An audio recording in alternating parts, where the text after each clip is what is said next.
It may look like our studio's changed from last week, but rest assured we're still in the same classroom at Concordia that we always are. And that's what you call alternative facts. It's time for another podcast. Not quite live from Forget the Box Studios in Montreal. This is the FTB Podcast, the only podcast you're listening to right now. And welcome to the Forget the Box podcast. We're recording this Sunday evening, January 29th, 2017. 2017 is shaping up to be just as scary as 2016 was. I'm your host, Jason C. McLean. Let's meet our panel. Hi, my name is Awali Godad, and I am new to Forget the Box. Thank you for having me this evening. To tell you a bit about myself, I work in sales in a communications company. I follow a lot news, current affairs, and I look forward to taking part in this panel tonight. Great. Hi, I'm Gabriel, and I'm a longtime contributor to Forget the Box. Yeah, and again, 2017, all those people who said that, first of all, that Donald Trump would not get elected, and then he did, and then said, don't worry, he's not going to be able to do anything. Well, he's doing a lot. Hannah Besseau has this report. Just a week into his term, American President Donald Trump signed an executive order suspending immigrant and non-immigrant entry into the U.S. from people holding citizenship in 7 predominantly Muslim nations: Syria, Iraq, Iran, Sudan, Libya, Yemen, and Somalia. For 6 of the countries on the list, this is a 90-day suspension. For Syrian refugees and legal immigrants from the country, it is indefinite. Border agents working for the U.S. Department of Homeland Security began enforcing the order almost immediately, detaining green card holders, people who had gone through the proper vetting and waited years for their relocation to the States, and even a 5-year-old boy keeping him away from his mother for hours. Protests broke out across the country, and legal challenges were filed almost immediately as well. The ACLU successfully got an emergency stay, though people were still detained hours later. Wow, and to add to that report from Hannah, Jerry, you were before talking about how Donald Trump's hit the lowest, it was the quickest to hit the lowest approval rating of a president like modern memory, right? Yeah, I thought Bush was very low at the beginning, but apparently this is the first time someone's got 51% disapproval in a week. Yeah, and I understand. I can understand that feeling. I've been feeling very disapproving of his presidency in a week's time. Yeah. I understand completely, but you can't really take solace in it. I mean, look at what's happened. People being detained who hold green cards are allowed to be in the United States. People, for example, who go to the United States, who live in the United States, can't leave, come to Canada on vacation and go back without fear of not being allowed in. I mean, it's absolutely horrific. Yeah, I know that he signed the decree, the presidential order on Friday, but there's been a sort of with all the pressure that he's got and the criticism, that he's backpedaling on some of the how strong to implement the ban and everything. I believe Canadians with dual citizenships can still travel to the U.S. That has been confirmed, and I believe people with green cards will be permitted to travel. Yeah. But even though they're pulling back, especially I think a lot of it has to do with the ACLU. For those of you who don't know, the ACLU filed a case in court right away, and they won that the people with the green cards were supposed to be released in the United States. But what I heard is immigration officials are still keeping those people detained and trying to convince them to give up their legal refugee or their legal immigration status. And if they do that, then they don't have that to fall back on. So they're trying to intimidate people. And Trump is still talking tough about it. But one thing I like, though, is I see all the thousands and thousands of people out in the streets and blocking airports. Yeah, I mean, if one thing Trump is doing is he seems to be getting people together against him. I think, I really hope the momentum continues on, hopefully. But honestly, it's this bad in a week. What's it going to be like in a year? Or what's it going to be in 2 years? It's actually kind of scary to think about. Yeah. Because, there's people reach a boiling point at some point, and America gets very volatile right now. So, honestly, and it's just Trump to me seems like a president who doesn't really care. Like he's a man on a mission. He thinks he has a mandate. He's going to try to push through whatever he wants to fulfill all his promises that he made in the campaign. All of them being like mostly horrible. There are some things I do agree with Trump. Like, well, the for TPP, instance, he did back out of the I TPP. agree with some protectionism things because I always believe like workers have been getting screwed over by these trade deals, and but I think it's okay to have a few good things, but not to have it mixed with such like horrific treatment of people trying to escape, like you know they're trying to escape slaughter, and to just give them something and then take it away it's completely wrong. It's really the opposite of America, because for me America's always been like your humbled masses coming, you know, to be protected by democracy, and now you have democracy closing its door. Like what if this happened to people escaping the Holocaust? Actually, it did. There's actually a group on Facebook. There's a few groups. One group on Twitter that's actually putting images from this ship that was turned away there was that, in 1939. Yeah. But also there's the Anne Frank Center in New York talking about how basically it's... the Anne Frank Center has been very active about this. Yeah. Against Donald Trump right and now. making the equation of what happened to Anne Frank and what's happening now. Like turning away refugees is not what the United States should be doing. Yeah, and sure. our politicians were quick to bounce back on this and to showcase how welcoming our society is, and I think I commend them for that. Yeah, so, I commend Trudeau, definitely. Yeah, Trudeau and a lot of premiers and mayors were quick to mention that we're still as welcoming as we've been, and it's... Mulcair called Trump a fascist. Why? He actually came out and said he said it. He said basically Donald Trump is a fascist. Well, yeah, I saw that. Yeah, I think he's what's called I think he's a crypto fascist. Yeah. Like, okay, there's something that happened recently that kind of made me think that too. There was the Holocaust memorial, and he didn't mention Jews. Like, for some reason, Jews were absent from this Holocaust memorial. I mentioned like other people that were affected by the Holocaust, but not Jewish people. And I was wondering, are they doing that to be kind of like cryptic and like nodding to like the hard right wing that has bases supported them? I could be wrong on that completely, but that actually scares the hell out of me. Yeah, it should scare the hell out of everybody. I think the thing is with Trump, people thought he wasn't going to be able to do this. They thought he'd have to go through Congress, but he's not. He's just signing executive orders. But what's he focused on? He's focused on his crowd numbers for the inauguration. And now on one hand, him saying, like having his press secretary say that the crowd was huge when there's clear photographic evidence that it wasn't. I mean, he could have easily just said, my crowd wasn't as big, but that's okay because my people are all working and I'm here to do work or something like that. But he didn't. He's obsessed with it. But I think if he can actually force people to say lies like that for small things, what about the big things?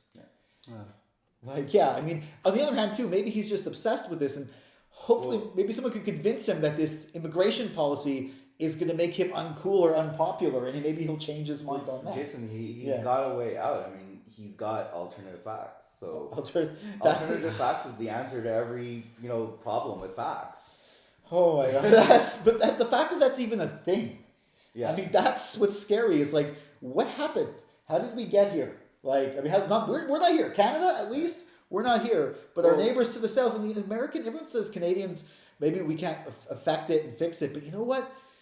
We're affected by our neighbor to the south that is the only remaining global cultural, economic, and military superpower in the world. So believe me, we're affected. Canadians are affected by what Trump does, and the world is affected. And I think keep the protest out there. And kudos to the taxi drivers.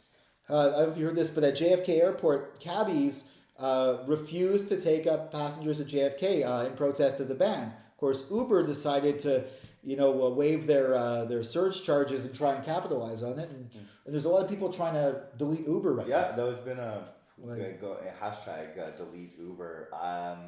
If this is true, I think it's kind of gross that Uber's trying to undercut the cabs at a time when they're protesting something like that serious. Uber CEO is a friend of Trump's. Okay, And he's on some of Trump's one of his boards there. But there's been a question for you guys: why not serve the people who need transportation then? That is a good point. Yeah. I mean, you have travelers who are coming in, coming out.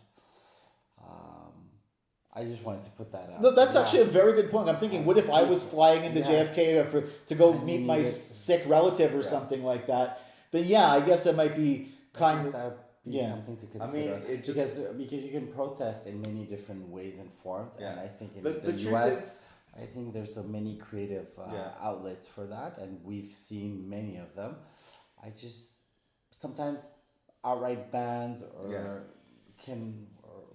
I mean, there were still ways to get back from the airport. There's the airport shuttle. I was hearing all this. And the reason why the protest is at the airport is because that's where the people are being detained. Yeah. And it's kind of, I guess the concept is kind of like, if you're not going to let these people out, then we're going to screw up, then everyone's screwed up. The concept of like a general strike, shut down the entire city until things get better. Well, but you did make a very good point there. You did, yes. And but just to something I want to add to your point, the thing with the protests is it's supposed to make people feel like uncomfortable, and it's supposed to upset the system, because if something like that didn't happen, then everything would be fine at the airport. No one would be talking about this. But it's such a stupid, it's just such these people are already vetted. It's like saying they weren't vetted, but they were vetted. It's like, it doesn't make any sense. It's all politics, and it's all just stirring debate. And I don't know what the point of it is besides trying to cause some kind of civil war or something. And another thing too, apparently they're exempting people from these countries. 7 countries which had none of the terrorist attacks in the United States were from people from these countries, by the way. They were from other countries. Saudi Arabia totally left the States, and Trump does business with Saudi Arabia. Of course, it's going to be left off. Good point. And that's most of them came from Saudi Arabia. We forget about that. It's like and I don't know, we keep that regime going because they need the oil and the money that they're getting from them, but they won't stand up to them. Now this was the time to do it, I guess, but but people are now going to be they're focused on this, and the exemption though is that apparently Christians fleeing persecution are exempt. Even if you look at the details of the ban or the executive order, it's just, in essence, it's also counterproductive for relations with other countries. Even though, apart from the 7 countries that are targeted in this executive order, it creates different bad dynamics between relationships with those countries, other countries. And what I wanted to add Mexico. It's also counterproductive for intelligence. For sure. But he just appointed Steve Bannon, who's going to be on national security meetings and then be the head of the Joint Chiefs of Staff and the Director of National Intelligence or something. Steve Bannon, the political appointee, is going to get Bush didn't even give that kind of clearance to Karl Rove. I take it back. Trump's a fascist. I think we can agree. And we can agree also that Françoise David is not a fascist. Big segue there. Sorry, Madame David, with great respect. We're gonna talk about Françoise David in our news roundup coming up right now. News roundup. Fond farewell to Françoise David, former spokesperson for Quebec Solidaire, MNA for Gouin. She'll definitely be missed on the Quebec political scene. Yeah, definitely. I think it should be applaud all her efforts. It's great what she did for Quebec politics, especially the left. I think she united a few pairs of associations and labor movements into the political party that is Quebec Solidaire, and also commendable that she was a very sincere, passionate politician who leaves on a good note. I mean, they went from 0 MNA to 3. MNAs to 3. And when she got elected, she kicked out a long-standing PQ member, Nicolas Girard, who had to settle for an executive position at I think it was ATM. Yeah, but now you mentioned 3 MNAs. That means the party now officially has 2. because her seat needs to be filled. And believe me, I think Quebec Solidaire really wants to fill that seat with another QSMNA. Now, there's been talk of, now this is speculation, he's not been agreed anything, but they've been talking about Gabriel Nadeau-Dubois from the student strike. Do you guys think that's a possibility? I think it would make sense for him. It would be the best vehicle for his entry into politics. Yeah. He's been a very great leader for the student movement. We've seen this during the protest for Les Carrés Rouges. Yeah. For the student strikes around tuition fees and everything. And also, I think the values and the goals of Québec Solidaire closely match his. So now it's just about him finishing his work with Faut qu'on se parle and see what he wants to do after. Yeah, I think it would be a great vehicle for him. It'd be great. I think Faut qu'on se parle, I think that maybe is his sort of lead up to being involved in politics, because people tried to get him to run politically as far back as 2012, and he'd said, no, that's not what I'm doing right now. I'm focused on the movement. But if he thinks that the movement's next step is political life, and with a party like Quebec Solidaire, I mean, obviously, if he gets the seat there, he'd obviously be one of the spokespeople. I mean, Amir Kadir apparently wants to retire too. Has been wanting to retire for a while. So, and it would be I guess then it would be Gabriel and Manon Massé. Yeah, probably. Yeah. Although officially, I mean, I think Manon Massé is taking over Françoise porte-parole role. Yeah. But it's not actually Amir Kadir. It's I can't remember his name. There's a third person who's not elected, who's another spokesperson. Although everyone just goes to Amir Kadir and Françoise David because that's who they know. Do you think this is gonna? I mean, if let's say it's not Gabriel Nadeau-Dubois, is there anybody else that anyone thinks that might be able? I can't think of any myself. I really can't think of anyone on top of my head. But I know whoever the next person is gonna be, is gonna have to take Quebec Solidaire to, at least opposition status. Yeah, retain that seat and then win a lot more. Win a lot more. Yeah. They've been gaining more and more votes. I think they went from 3.4% up to 7% in 2014's election. So that's that's good. I know it gives them funding. It gives them research resources. I mean, they have. I think they have a good solid following as well. Sure. I mean, Gabriel, he could be a great leader. He's charismatic. There's no doubt about it, and he has name recognition. But he's young and he hasn't have experience in politics before. I disagree. I think after it's been 5 years since the student movement. Yeah. I think that gave him time to mature, go back to studying. He's very involved. He goes around. He writes a lot. He's been media interviewer often. He's been invited. So I think it matures you a lot. Definitely, I think he would be ready. Yeah, he'd make a great leader. Yeah, and being young obviously isn't the political impediment. I mean, just ask Justin Trudeau, who now has a real decision has to really start thinking about Keystone again.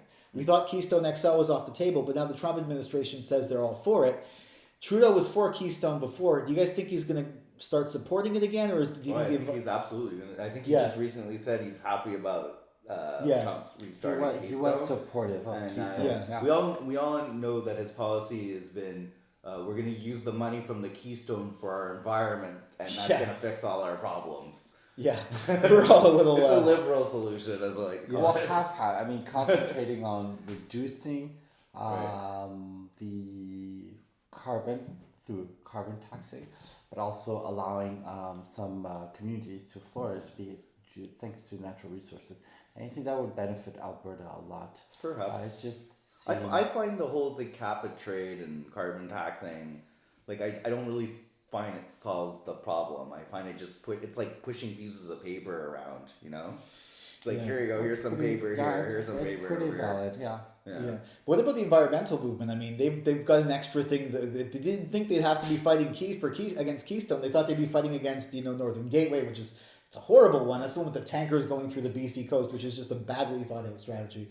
But also Energy East. But now they have one more. I mean, I guess it divides. I just wish we had a government that was so progressive that they're willing to invest like some other countries into Green new types of like energy. Ireland. Ireland Right, actually, and right. Ireland actually is divesting completely from fossil fuels. They're not. It's a story that honestly, as we were on break, it came out on my phone. Ireland is probably a few days old by the time you see this. Ireland is going to not buy any stock in any fossil fuel companies for their pension funds, and I think that's fantastic. And I think, I mean, this is where I get all happy that I'm part Irish. I'm Irish. I'm a Canadian. Irish from years ago, but I mean, there's companies like Tesla, and I mean, there's obviously invest in them. There's tons of money to be made in renewable. Elon Musk is not a poor man. No, obviously not. He's very successful, and I mean, we just need more Elon Musk. Actually, I hate to say it, but that's what we need. Even though I'm not the biggest Elon Musk supporter. But well, he's either secretly a Bond villain or Batman. I haven't figured it out yet. I think he's a little of both. He's definitely a Bond villain. A little bit, but he thinks he's doing right. So. Yeah. But no, he is. I mean, he's the one who sponsored that Hyperloop. I'm excited for the Hyperloop. Like, I don't know want it's it to come in. Actually going to get built between Montreal and Toronto. Futurama coming to life. But like, I want them to try it with some packages first. They get a few other humans to try it before I actually get on it myself. You definitely have to test it out. It's very fast. Scary fast. Scary fast. Yeah. And that's, connecting Montreal to Toronto. Another thing that connects Montreal to Toronto, we both have very strong LGBT communities, and we both have very, at times, strained relations with the police. And that brings us to our next segment. But first, Hannah Besseau has this report.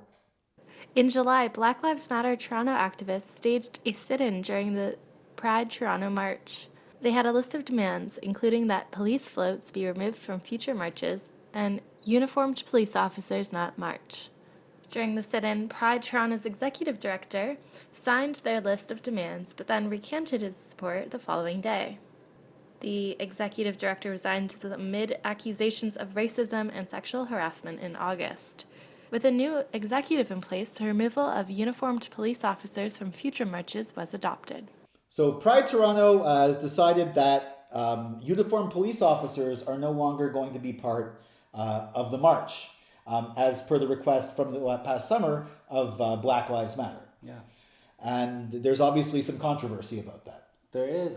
People are not handling the news very well. There's been controversy ever since the sit-in from last July regarding why they did it, if there's legitimacy behind it. I think I salute Pride Toronto for taking that stance, especially given that it allows for more. It's just a symbol behind having that uniform, which presents institution of power and an institution that is also sometimes mired with urban conflict, urban conflicts in general. So with regards to marginalized populations or people that you incarcerate, etc., etc. And that has been documented in many cities across Canada. Montreal too. So, but I think they're super welcomed as civilians.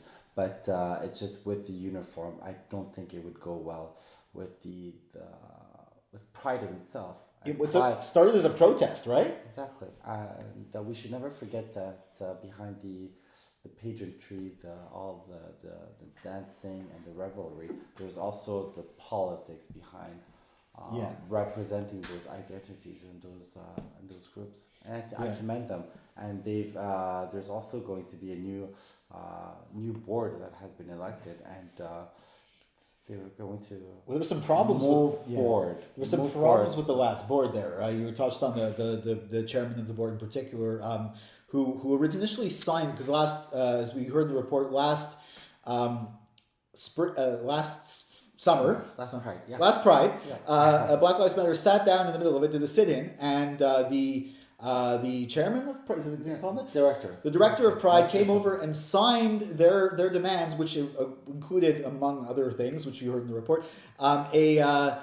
no uniformed police officers, and then the next day completely rescinded it. But there's been some problems with the director in general too, right? Yes, caught up in an investigation into workplace harassment, and while the investigation was pending and conducted by independent counsel, he decided to resign, and I think that sort of did not help with the movement or the study of the BLM's demands. But now they voted on them during the past AGM, and that's good for them. That's good for them. But with the controversy, though, and there's been media pressure from the other side, there's petitions, there's always petitions. Do you think that they might cave? Or do you think they're going to stay strong for this summer? Just have to keep the pressure on. If you adopt them, then you have to find the way to implement them. And I think BLM and other groups will hold them to accountable as much as possible. And we shouldn't forget, Pride is all about politics. Yeah, right. Do you think people understood what was going on during the BLM protests? And if I could criticize, BLM has good communications. They issue press releases. They're always present with the media contacts and everything. I would just, it's on the side of Pride Toronto. I mean, Pride Toronto, the latest minutes from the AGM, which was a few days ago, aren't there. Right. You don't have statements that are publicly available. So that, I mean, they voted on these resolutions recently, but Toronto police are still waiting and to hear from the official word. So that, I think that's the downside of it. You should maintain clear and coherent communications out there and churn out those official statements, which hasn't been done since the Pride Toronto AGM.